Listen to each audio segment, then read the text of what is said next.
Ja, grüß euch, liebe Leute. Ja, heute befinde ich mich in einem wunderschönen Park in Hernals. Einmal eine andere Lesekulisse, ne? So, ja, und meine Lesung heißt Job, Zwischenbilanz.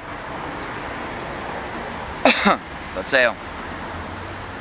Achso, jetzt habe ich mich verblaut. Was ist das? 1, 2, 3, 4, 5, 6. Na, so lange wird es nicht dauern. Ich zeige ja beim Lesen. Außerdem habe ich einen Batzen Durst. Ich habe leider daheim meine Bierdosen vergessen mitzunehmen. Also, Job, Zwischenbilanz. Scheiße, der Wind geht. Hoffentlich hat er nicht meine Kamera oben. Sind Leute da? Oder ein Hund? Was mich stört, ich habe nämlich schon vor ein paar Aufnahmen gemacht und die sind alle reingeschissen gewesen. Okay, ich gebe jetzt Gas. Derzeit bin ich Lagerarbeiter vom Beruf. Früher war ich Hausgärtner, Brieftrager, Autolackierer, Bauhackler, Stallknecht, Möbelbacker, Hilfskoch, Zeitschriftenköller, Straßenkehrer etc. Ich habe schon so viele Jobs gehabt, ich weiß gar nicht mehr, wo ich überall gekagelt habe. Aber ein Job wird mir ewig im Gedächtnis bleiben. 1986 war ich Herrenmodeverkäufer im Kaufhaus Herzmanski auf der Marienstraße. Ein nobles Kaufhaus. Nur 2 Wochen, weil dann habe ich ihn weitergekriegt, sprich ich bin fristlos entlassen worden. Weil ich angeblich in einen sauteuren Herrenhut eingebrunst habe. Stimmt.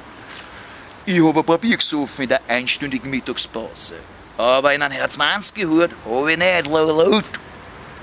Ich habe lediglich in der Herrenmodeabteilung den Spiegel in einer Umkleidekabine abbrunst. Und das hat keiner gesehen. Nicht einmal der froschäugige Kaufhausdetektiv. Weil nämlich der Kabinenvorhang blickdicht zugezogen war. Ich glaub fest, dass der alte, blade Herrenmodeverkäufer Gustav, der mich von Anfang an nicht leiden hat können, am Kundenwitz der Scheißkabine in den sauteuren Hut geschifft hat, damit zum Abteilungsleiter gegangen ist und ihm gesagt hat, dass ich das gemacht habe. Weil ich ein Biersäufer bin, der andauernd einen Druck auf der Blutern hat. So war's, da bin ich mir todsicher. Schade, dass ich damals den Heiselrotzen Gustav nicht die Goschen eingehauen hab. Jetzt ist spät.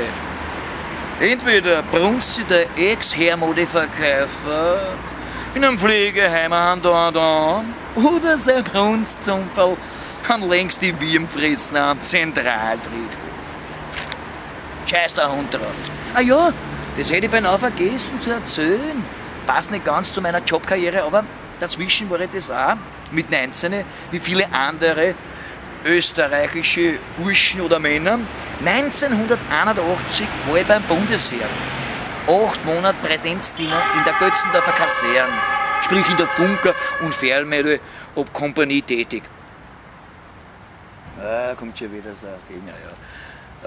Ja, ich muss ein bisschen leiser reden, weil jetzt kommt nämlich eine Frau mit einem Kinderwagen und so ein Atoll hinten nach. Ja, und dort habe ich eines Nachts im Kompanieblock in einem 4-Mann-Zimmer am Bundesheergeilen gefreiten in Höhenbrunst. Ich war total angesoffen und habe einen vollen Hass gehabt auf den arschgerollerischen Teppichsternträger. Schluss um. Der super brave Gefreite ist nächsten Tag in der Früh mit seinem Brunzhelm zum Kompaniekommandanten gegangen.